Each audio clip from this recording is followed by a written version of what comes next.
Shalom, all praise to Yahweh Shemel Shah, double honor to the Apostle GMS. My name is Amna Allah, coming at you in another video. And in this video, I'm going to be going to Luke the 14th chapter, focusing primarily on verse 11. But I'm going to read from verse 1 all the way down so that we can get the gist of it. So let's begin. Luke 14:1. And it came to pass, as he went into the house of one of the chief Pharisees to eat bread on the Sabbath day, that they watched him. So Yahweh Shah had went to the house of one of the chief Pharisees and ate, right? And they watched him. And behold, there was a certain man before him which had the dropsy. Let's go to that word dropsy. Right?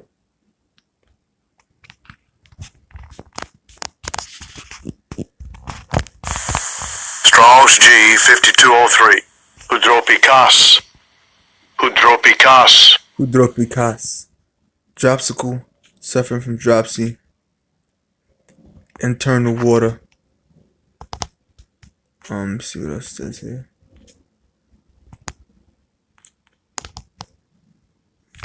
As a matter of fact, let me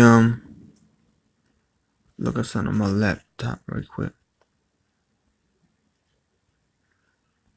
Yeah, it says internal water. So that's like when your tissues swell up due to an accumulation of excess water. Right? So one man at the feast had the dropsy. And let's go back. Let's go back.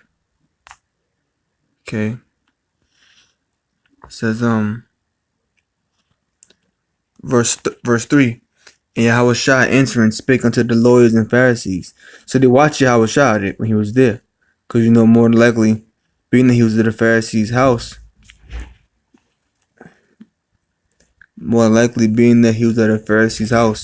that they watched Yahweh Shah because why?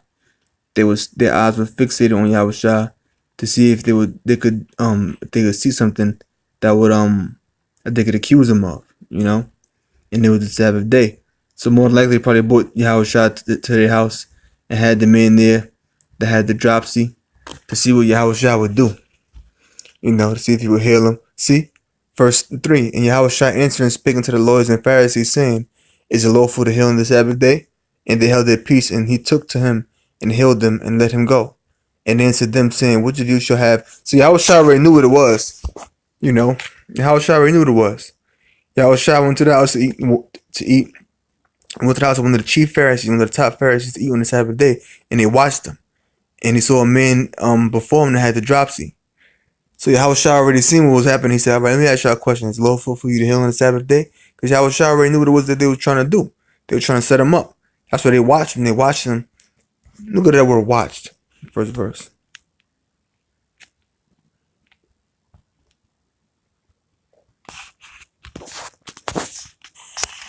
Strong's G 2258. Aim. Thayer's Lexicon. I me. Doesn't really give you much there. Oh, I went to the right word. Clicked on the right word. Okay, I should have clicked here. I'm sorry. I had a feeling that word wasn't right. Strong's G 3906. Paratereo.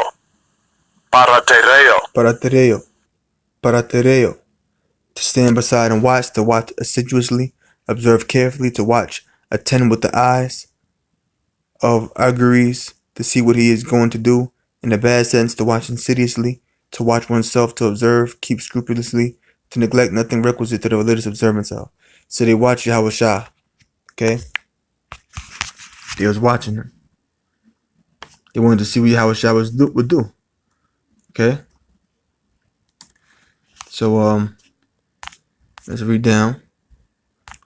Verse 4. And they held their peace.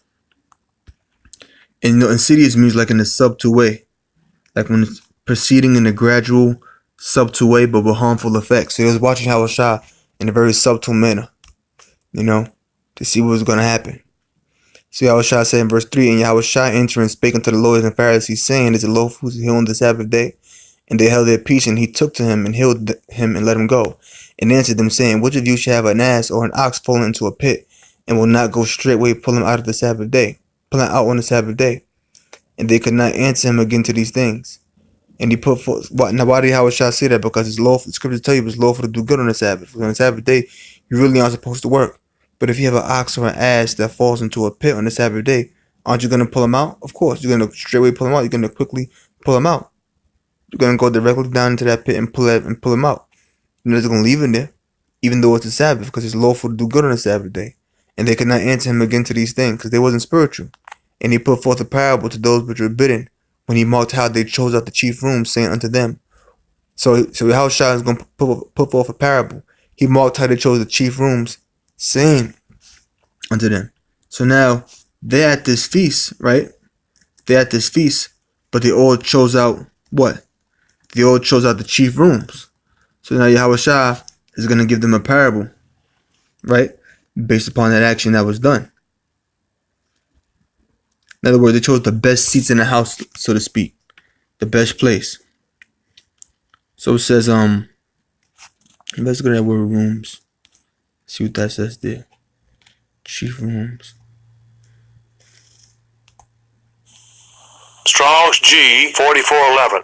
Protoclesia. Protoclesia. Protoclesia. Okay. In the word proto means like first. So it says the first reclining place, the chief place at the table, the relative rank of the several places at table varied among the Persians, Greeks, and Romans, and what arrangements the Jews had in the time of Yahweh Shah cannot be accurately determined. So we know the first reclining place. They chose the best seats in the house, so to speak. Okay? So Yahweh Shah is saying unto them, verse 8, when thou art bidden of any man to a wedding, when you're being invited to a wedding, to like a feast, sit not down in the highest room. Don't sit in the highest seat. Don't sit in the greatest place, lest a more honorable man than thou be bidden. Lest a more honorable man than thou be bidden of him. So if you're being invited to a wedding, invited to a feast, don't sit at the highest room. Don't sit at the highest seat, because a man more honorable than yourself may also be invited. Verse 9, and he that bade thee and him, he that invited both you and the more honorable man, come and say to thee, give this man place, and thou begin with shame to take the lowest room. And that's what happens. You go to a wedding, you go to a feast, and you choose to sit at the highest seat. Right? You choose to sit at the highest seat. That man may have invited a more honorable man than yourself. And when that man invites a more honorable man than yourself, he may tell you, you know what? Give him this seat. And thou begin with shame to take the lowest room. Then you go and you got to take now the lowest seat now. You got to get him out of that seat. And you're getting him out of that seat in shame. You know? So don't sit at the highest seat. You know, me personally, I really don't care where the hell I sit. You know what I'm saying? It really don't matter to me. You know what I'm saying? It really don't matter. And it shouldn't matter to anybody. You know, just a seat. Big deal. But you got guys that's like that. You know? I want the highest seat. Verse 10. But when thou art bidden, go and sit down in the lowest room. So this will sit in the lowest seat. That when he that bade thee cometh, meaning that him, when he that invited thee cometh, we got to word lowest room. See if it says anything significant there. I know eschatology means last. Strong's G 2078. Eschatos. Eschatos. Eschatos. I know eschatology means study of the last. So eschata gotta mean last, right? Extreme, last in place, last in time or in place, last in a series of places, last in a temporal succession. The last referring to time of space, the uttermost part, the end of the earth, or rank greater worth. Last, i.e. lowest. So sit in the last seat, the lowest seat. Okay. Okay, and says but when thou art bidden, go and sit down. And I'm not gonna go to the highest seat because that just goes right into the whole point. You know that I went to in the beginning about the first reclining space, reclining seat. But when thou art bidden, go and sit down in the lowest room.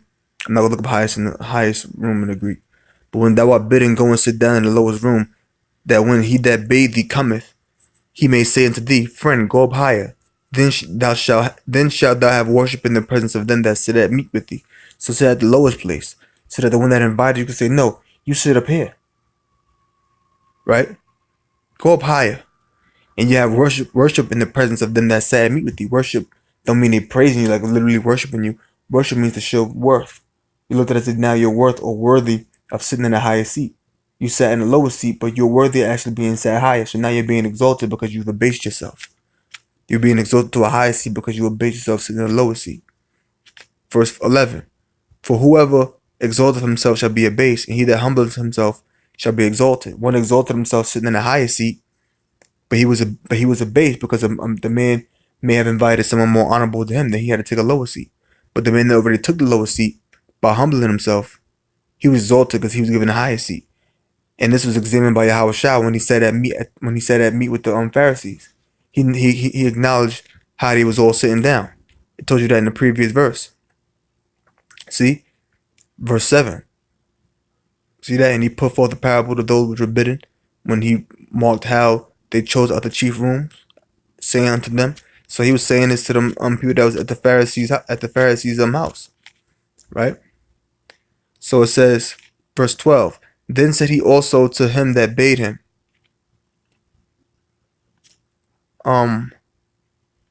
It's a little bit more to that.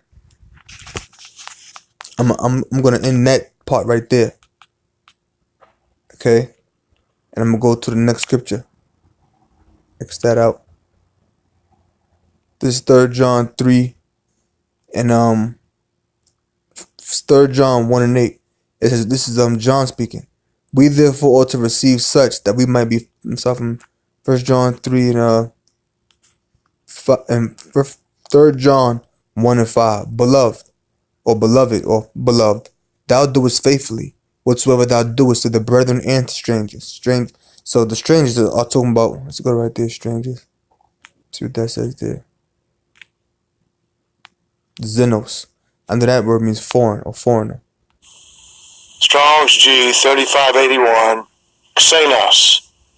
Because you got something called xenophobia, which means fear of foreign. That's Esau. Esau got a fear of foreign. Fear of anything that's not like himself. A foreigner, a stranger, alien from a person or thing without the knowledge of, without a share in, new, unheard of, one who receives and entertains another hospitably, with whom he stays or lies as a host. So strangers means Xenos, strangers talking about Xenos, foreigners. That's talking about the Israelite foreigners. Verse 6. Which have borne, so let's go back up. Beloved, thou doest faithfully whatsoever thou doest to the brethren and to strangers. So the Israelites that was born in the land, that was calling themselves Jews, keeping the customs, but also to the strangers, the Israelite foreigners, that may have been keeping customs of the other nations that they were scattered in, who are now seeking the truth. Verse 6. Which have borne witness of thy charity before the church. Because those strangers, those to the brethren and to the strangers. Why? Because they have borne witness of thy charity before the church. Whom if thou bring forward on their journey after a godly sort, thou shalt do well. Because that for his name's sake they went forth, taking nothing of the Gentiles. We therefore ought to receive such, that we might, that's Gentiles to my Israelite foreigners. We therefore ought to receive such, that we might be fellow helpers of the truth. To the truth. I wrote unto the church, but Diotrephes, who loveth to have the preeminence among them, receiveth us not. So you had a member of a certain church named Diotrephes, who loveth to have the preeminence among them, receiveth us not. Preeminence meaning what? To be superior. He wanted to be the head honcho, the head guy, the superior guy there. He saw preeminence. So he didn't receive the Apostle Paul. He didn't receive those that followed the Apostle Paul. Which had to have been why? Because it's like foreigners. Paul was teaching Israelite foreigners. He didn't want to hear that. He didn't want to hear what the Apostle Paul said. That's some guys right now that's saying the Israelite saying the Gentiles are not the Israelite foreigners. Those are guys right now that's saying, oh, well, you look like another nation, so you can't be Israelite. Despite what your father is. That's what they're saying. Even though you are Israelite even though your nation is based upon what your father is, you got guys going against that. They're like a modern day Diotrephes. Verse 10. Wherefore, if I come, I will remember his deeds, which he doeth, prating against us with malicious words. They was talking crap. They was talking trash against the Apostle Paul, man. Okay? They was talking trash not only against the Apostle Paul, but against his men. Or not say his men, the Lord's men who followed the Apostle Paul. Okay? So continuing on, it says prating against us. Prating means like whatever prating. I don't know how much more space I got on my phone, so I'm gonna have to and go a little faster. Strong's G 5396. Fluareo. Fluareo. Fuareo, to utter nonsense, talk idly, prate, to bring forward idle accusations, make empty charges, to accuse one falsely with malicious words. See, there's making false accusations and uttering nonsense about the Apostle Paul and those that followed the Apostle Paul, about those teaching about the teachings. Wherefore, if I come, I'll remember his deeds which he doeth. So Apostle Paul said, I'm gonna go. If I come, I'm gonna remember what that dude did, man. I remember his deeds which he doeth, prating against us with malicious words, and not content therewith. Neither do he himself receive the brethren, and forbid them that would. He don't receive the brethren, all right? And he's forbidden those that would, you know? And he had that. He probably even had Jews that knew that they were Israelites that was keeping the laws, that was following the Apostle Paul, that God didn't even accept because he followed because of the fact that he followed the Apostle Paul, man. That's what Paul made his business. See, I'm saying the Apostle Paul. Well, part of that goes into the Apostle Paul.